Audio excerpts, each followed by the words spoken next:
Hello बच्चा लोग, कैसे हो तुम लोग। नीट और जेईई मेंस का शेड्यूल आ गया है, तो आई होप अब तुम लोग का पढ़ाई भी थोड़ा सा बूस्टअप हो जाएगा, है ना। Can I expect this? Okay, तो आज का टॉपिक है हमारा D Broglie hypothesis. D Broglie hypothesis आप लोग को पता होगा कि इससे पहले हम लोग जो क्लास लिए उसमें से हम लोग फोटो इलेक्ट्रिक इफेक्ट हम लोग देख लिया था। फोटो इलेक्ट्रिक इफेक्ट से एक क्वेश्चन आता है, डी ब्रॉय हाइपोथेसिस से एक क्वेश्चन आता है, 2 क्वेश्चन आपका श्योर है। ध्यान से पढ़ोगे, इतना टाइम है, मतलब निकल ही जाना है। डॉक्टर का एप्रन आपका वेट कर रहा है, ठीक है, और आईआईटीज। सो देखो, D Broglie hypothesis, D Broglie hypothesis. चलो देखते हैं डी ब्रॉय हाइपोथेसिस के बारे में डिस्कशन करते हैं, ठीक है। क्या होता है डी ब्रॉय हाइपोथेसिस आखिर? तो डी ब्रॉय से पहले आइंस्टीन ने हमें बताया कि किसी भी मेटालिक सरफेस में जब लाइट गिरता है तो वहां से क्या इजेक्ट होता है? इलेक्ट्रॉन इजेक्ट होता है, ठीक है। पर आइंस्टीन को यह मानना पड़ा था कि लाइट जो है वो फोटोन के फॉर्म में गिरता है, ठीक है। एनर्जी की पैकेट यानी फोटोन के फॉर्म में गिरता है, ठीक है। तो आइंस्टीन भाई साहब को यह बात मानना पड़ा था। अगर उनको ये बात मानना पड़ा था, उसका क्या मतलब था कि वो मान लिए थे कि जो लाइट है वो पार्टिकल है। वो यही एज्यूम करके चल रहे थे कि लाइट जो है वो पार्टिकल है, और उस समय तक ऐसा माना भी जाता था। लेकिन उसी समय कंफ्लिक्ट शुरू हुआ था कि कुछ लोग तो बोल रहे थे कि लाइट पार्टिकल है और कुछ लोग बोल रहे थे लाइट क्या है? वेव है। तो कॉम्पटन ने इस पे बहुत अपना इंपॉर्टेंट रोल प्ले किया। लेकिन डी ब्रॉय इन्होंने एक हाइपोथेसिस दिया। हाइपोथेसिस मतलब इनकी बातें उस समय तक हाइपोथेटिकल थी, लेकिन बाद में जर्मन डेविएशन एक्सपेरिमेंट से इनकी बातें प्रूव हो गई, और जब इनकी बातें प्रूव हुई तब इनको नोबेल प्राइज से सम्मानित किया गया। He was awarded from Nobel prize, ठीक है। तो आखिर डी ब्रॉय ने ऐसा बोला क्या था? डी ब्रॉय ने 2 बातें बोली थी, ठीक है। डी ब्रॉय ने सबसे पहली बात तो ये बोली थी कि लाइट का डुअल नेचर है, इसको बताया था, ठीक है। कौन कौन आपको पता होगा लाइट का डुअल नेचर? क्या क्या होता है लाइट का डुअल नेचर? एक तो लाइट पार्टिकल नेचर शो करता है और दूसरा लाइट वेव नेचर शो करता है, ठीक है। उसके ठीक अब इसका कन्वर्ज उन्होंने बोलने का कोशिश किया कि जिस तरह से लाइट डुअल नेचर शो करता है उसी तरह से पार्टिकल भी डुअल नेचर शो करता है। Particle also shows dual nature. मान लो कोई एक पार्टिकल है m मास का, ठीक है, वो घूम रहा है जा रहा है v वेलोसिटी से, zoom zoom zoom zoom zoom zoom. तो सोच, जब ये v वेलोसिटी से इधर जाएगा तो इसके साथ एक वेव भी एसोसिएटेड होता है, वो भी इसके साथ जाता है। वेव भी जाएगा, zoom zoom zoom zoom zoom, एक वेव भी इसके साथ जाता है। समझ रहे हो ना? जब ये पार्टिकल आगे भी वेलोसिटी से मूव करेगा तो इसके साथ एक वेव भी जाएगा। हाँ कि ना? पक्की बात? समझ में आई मेरी बात आपको? ठीक है।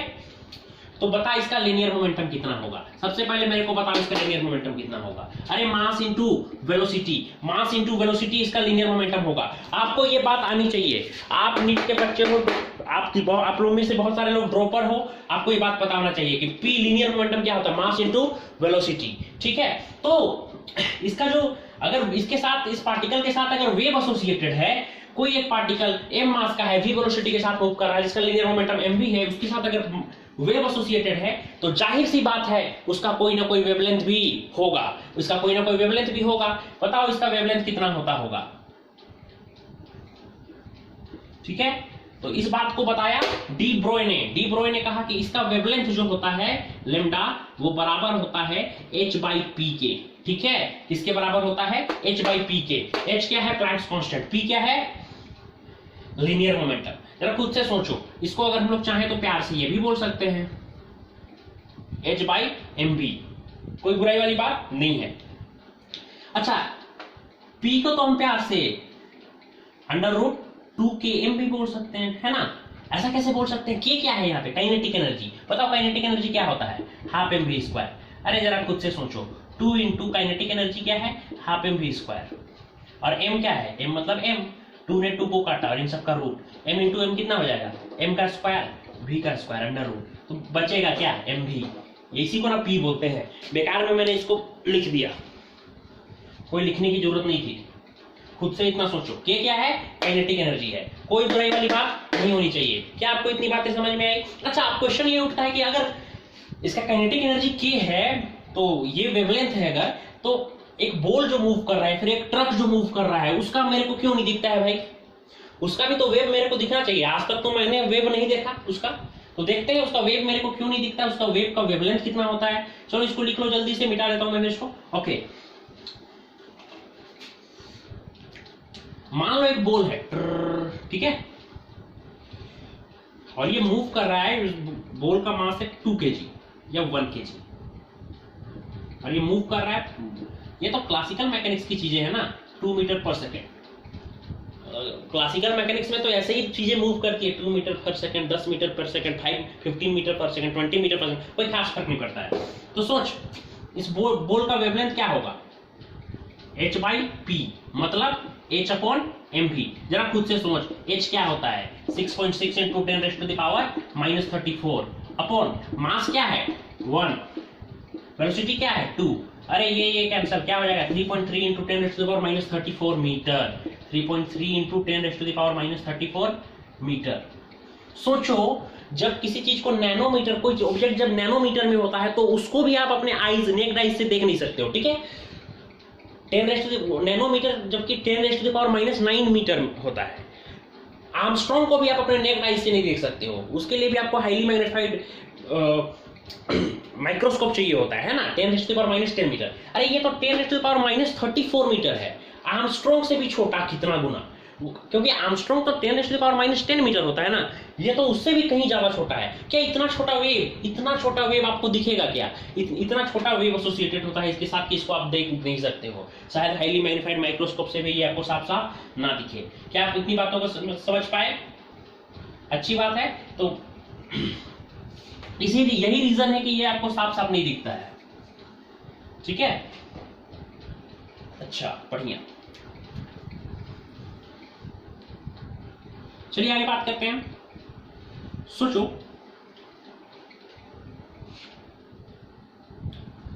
मैं एक क्वेश्चन कराता हूं आपको, ठीक है। मान लो कोई एक मास है m, कैपिटल मास m का कोई एक ऑब्जेक्ट है, ठीक है। ये 2 पार्ट में टूट जाता है, डिके हो जाता है, और इसका जो टूटा हुआ भाग है, टूटने के बाद 2 नॉन जीरो वेलोसिटीज एक्वायर कर लेते हैं। ये दोनों 2 नॉन जीरो वेलोसिटीज एक्वायर कर लेते हैं। टूटने के बाद ऑब्वियस है अलग अलग डायरेक्शन में नॉन जीरो वेलोसिटी एक्वायर करेंगे, दोनों 2 नॉन जीरो वेलोसिटीज एक्वायर कर लेते हैं, ठीक है। क्या वेलोसिटी आप खुद से लीजिए। और पहले वाले का वेवलेंथ है λ1, दूसरे वाले का वेवलेंथ है λ2। तो बताओ λ1 और λ2 का रेशियो क्या होगा। फिर से मैं क्वेश्चन बोलूंगा, एक मास है कैपिटल M, वो रेस्ट में है, ये टूट जाता है, और टूट के इसका जो 2 पार्ट है, इसका मास m1 और m2 है, ये 2 नॉन जीरो वेलोसिटीज एक्वायर कर लेती है। तो 2 नॉन जीरो वेलोसिटीज एक्वायर कर लेंगे, मतलब इसको कुछ मोमेंटम मिल गया, तो इसके साथ कुछ ना कुछ डी ब्रोई वेवलेंथ भी तो हो जाएगा एसोसिएटेड, ठीक है ना। तो λ1/λ2 का रेशियो क्या होगा, λ1 है पहले वाले का वेवलेंथ और λ2 है दूसरे वाले वेव का वेवलेंथ, ठीक है। वो आपको बताना है। आपके पास 4 ऑप्शन है λ1/λ2 बताने का। सबसे पहला है m1/m2, बहुत बढ़िया। दूसरा है 1, तीसरा है m2/m1, चौथा है √m1/√m2। चलो बताओ, टिक 3, टिक 2, टिक 1। अरे पॉज करके बताओ, टिक 1 3, जल्दी बताओ। ओके, आई होप तुम लोग ये कर लिए होगे, ठीक है। फिर भी देखो, जो बच्चे सही लिखे होंगे वो लोग कमेंट में बताइएगा कि आप लोग कर लिए। सोचो जरा खुद से, इसमें मोमेंटम कंजर्वेशन का रूल लगेगा कि आपको पता है initial conservation of momentum is equal to initial momentum is equal to final momentum, पता है ना। बताओ शुरू में मोमेंटम कितना होगा, शुरू में मास है कैपिटल M, पर वो तो रेस्ट में था, तो m × 0 क्या हो जाएगा 0, लिखने की कोई जरूरत नहीं है, is equal to final momentum कितना होगा। मान लो इसका वेलोसिटी v1 है, इसका वेलोसिटी v2 है, एक डायरेक्शन को पॉजिटिव मान लो, एक डायरेक्शन को नेगेटिव मान लो। तो पहले वाला का क्या होगा -m1v1। क्यों माइनस क्यों लगा, क्योंकि v1 को मैंने -v1 माना, ये नेगेटिव डायरेक्शन में जा रहा है, और दूसरे वाले को पॉजिटिव मानना पड़ेगा, प्लस m2v2, ठीक है। तो m1v1 को यहाँ पे ले आओ, m1v1 is equal to m2v2। तो अगर आप पहले वाले के मोमेंटम को p1 मानिए और दूसरे वाले के मोमेंटम को p2 मानिए, तो आपको नजर आएगा कि p1 और p2 आपस में क्या है, बराबर है। मतलब इसका और इसका मोमेंटम, लीनियर मोमेंटम आपस में बराबर है ना। तो जरा खुद से सोचो, जब इसका और इसका लीनियर मोमेंटम आपस में बराबर है, तो λ1/λ2 का फॉर्मूला क्या होता है, λ1/λ2 h/p 1 upon h by P2। अब P1 और P2 आपस में बराबर है तो h by P1 h by P2 cancel हो जाएगा, 1 आएगा, तो B is the correct answer. I hope most of you must have solved this. ठीक है, चलो बच्चा लोग और बात करते हैं जरा। मान लो कि कोई एक चार्ज है Q, ठीक है, इसको रेस्ट से छोड़ा गया है किसी पोटेंशियल डेल्टा V में, ठीक है ना, किसी एक पोटेंशियल डेल्टा V में इसको रेस्ट से छोड़ा गया है, ठीक है। तो आप एक बात बताओ, ये एक्सेलरेट करेगा यहाँ पे, इसकी काइनेटिक एनर्जी कितनी होगी? इसकी काइनेटिक एनर्जी होती है क्या, आपको पता है, Q इंटू डेल्टा V। अगर हम, ठीक है, V क्या है, डेल्टा V क्या है, पोटेंशियल डिफरेंस। तो जरा खुद से सोचो, जरा खुद से सोचो बच्चा लोग कि इसका वेवलेंथ क्या होता है। मैंने आपको बताया h by under root 2km। तो k के जगह पे अपन QV भी तो लिख सकते हैं, तो lambda is equal to h upon under root 2qVm। ये एक फॉर्मूला हो गया जहां V क्या है, पोटेंशियल डिफरेंस। डेल्टा V अगर नहीं लिखता हूं मैं, सीधे V भी लिखता हूं तो आपको समझ जाना चाहिए, QVM, V क्या है, पोटेंशियल डिफरेंस, ठीक है। ये भी एक फॉर्मूला है, ठीक है। अगर ये इलेक्ट्रॉन होता तो इलेक्ट्रॉन के केस में ये कितना हो जाता है, Q की जगह पे क्या हो जाता है, E, और पोटेंशियल की जगह पोटेंशियल पुट करते हैं। अगर प्रोटॉन होता तो प्रोटॉन में भी सेम चार्ज होता है, E, ठीक है, 2 कूलम चार्ज होता था, 2 कूलम। समझ में आया? तो ये भी एक फॉर्मूला है चार्ज को जब पोटेंशियल में ड्रॉप किया जाता है उस केस में, ठीक है। Kinetic energy Q by V आपको पता होगा। चलो आगे बात करते हैं, ये समझ में आया आपको? चलो एक क्वेश्चन देखते हैं। तो हमारे पास इस बार क्वेश्चन ये है कि एक इलेक्ट्रॉन और एक प्रोटॉन, एक इलेक्ट्रॉन और एक प्रोटॉन को रेस्ट से, इलेक्ट्रॉन और प्रोटॉन को रेस्ट से छोड़ा गया है सेम पोटेंशियल में, ठीक है। इलेक्ट्रॉन और प्रोटॉन को, ध्यान से क्वेश्चन सुनिए, इलेक्ट्रॉन और प्रोटॉन को रेस्ट से छोड़ा गया है सेम पोटेंशियल में, ठीक है। इलेक्ट्रॉन एंड प्रोटॉन को रेस्ट से सेम पोटेंशियल में छोड़ा गया है। इलेक्ट्रॉन का डी ब्रोई वेवलेंथ है लैम्डा ई और प्रोटॉन का है लैम्डा पी, ठीक है। तो आपको बताना है कि कौन सा ऑप्शन सही होगा। Lambda E is equal to lambda P B, lambda E is greater than lambda P C, lambda E is less than lambda P या फिर D, lambda E is equal to lambda P by 2। देख के बताओ, जल्दी से बताओ कौन सा ऑप्शन सही होगा। चलो 10, 9, 8, 7, 6, 5, 4, 3, 2, 1, 0। देखो बच्चा, बहुत सिंपल क्वेश्चन था, बहुत सिंपल, बहुत सिंपल, बहुत ही सिंपल क्वेश्चन था। एक बात बताओ, पहली बात, इलेक्ट्रॉन हो या प्रोटॉन, दोनों का चार्ज तो सेम होता है, दोनों का चार्ज तो सेम होता है ना, दोनों में सेम चार्ज होता है, ऑपोजिट नेचर का होता है, मानता हूं मैं इस बात को, बट दोनों में चार्ज तो सेम होता है, E के बराबर यही चार्ज होता है ना दोनों में। तो बताओ, दोनों का काइनेटिक एनर्जी भी सेम होगा। काइनेटिक एनर्जी क्या होता है, Q इंटू V, क्योंकि से पोटेंशियल सेम है, सेम ही पोटेंशियल में दोनों को छोड़ा गया है ना, तो चार्ज कितना है, E B, ठीक है। ये दोनों का हो जाएगा kinetic energy, kinetic energy of both will be same, ठीक है। पर मेरे को निकालना क्या है, मेरे को निकालना है कि कौन बड़ा है, लैम्डा ई और लैम्डा पी में से। तो चलो एक रेशियो निकाल के देख लेते हैं लैम्डा ई और लैम्डा पी के बीच का, ठीक है। Lambda E by lambda P निकाल लेते हैं। लैम्डा ई का फॉर्मूला क्या है, h by under root 2km 1 और h by under root 2k mass of ये इलेक्ट्रॉन है और ये मास ऑफ प्रोटॉन है, ठीक है। तो ध्यान से देखो, h ने h को काटा, अंडर रूट 2 ने अंडर रूट 2 को काटा, काइनेटिक एनर्जी भी दोनों की बराबर है, उन्होंने भी एक दूसरे को काटा, ये ऊपर चला जाएगा, तो lambda E by lambda P is equal to क्या हो जाएगा, under root mass of proton upon under root mass of electron. अब जरा खुद से सोचो, ये क्या है, कौन बड़ा है दोनों में से, प्रोटॉन का मास बड़ा है ना, और इलेक्ट्रॉन का मास छोटा है। प्रोटॉन का मास बड़ा है और इलेक्ट्रॉन का मास छोटा है। आपको पता है प्रोटॉन का मास कितना होता है, 1.6 इंटू 10⁻⁻24 -24 के रेंज का होता है और इलेक्ट्रॉन का मास -31 के रेंज का होता है।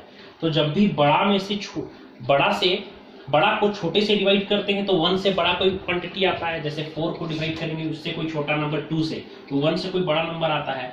देखो ये दोनों इनवर्सली प्रोपोर्शनल है, तो हम यहाँ से आसानी से कह सकते हैं कि लैम्डा ई ग्रेटर होगा लैम्डा पी से। ठीक है, आसानी से बोल सकते हैं इस बात को। ठीक है बच्चा लोग, जल्दी से इसको नोट डाउन कर लो। अब कुछ मैं लिख दे रहा हूं, कुछ चीजें जो आपको याद रखनी है, आप उसको मुंह में याद रखिएगा तो आपके लिए बहुत बेटर होगा। कि इलेक्ट्रॉन का जो डी ब्रोई वेवलेंथ होता है, इलेक्ट्रॉन के केस में जो डी ब्रोई वेवलेंथ होता है कि एंगस्ट्रॉम में निकालना है अगर हमें, तो वो होता है 12.27 अपॉन अंडर रूट भी। भी क्या है? पोटेंशियल। ठीक है, जिस पोटेंशियल में इसको ड्रॉप किया गया है। प्रोटॉन, अच्छा इसको ऐसे भी लिख सकते हैं अगर हम लोग चाहें तो, कि 12.27 को 150 भी लिख सकते हैं। ठीक है, बाई भी, ऐसे भी दोनों तरीके से। ये आया एंगस्ट्रॉम में। ठीक है, प्रोटॉन के केस में कितना हो जाएगा ये आपको याद रखना है। प्रोटॉन के केस में डी ब्रोई वेवलेंथ जो होता है वो कितना होता है?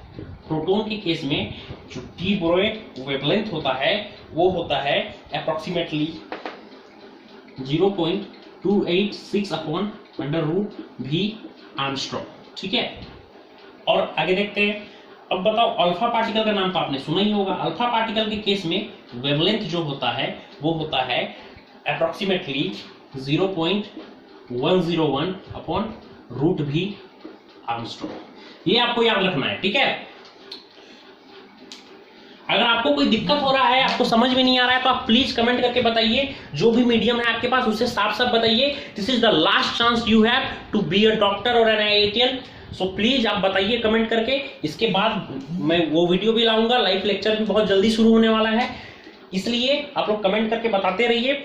इसके बाद बोर्स मॉडल के ऊपर अदरवाइज आएगा वीडियो। ठीक है, एटम्स एंड न्यूक्लियाई चालू हो जाएगा। Okay, all the best for exam.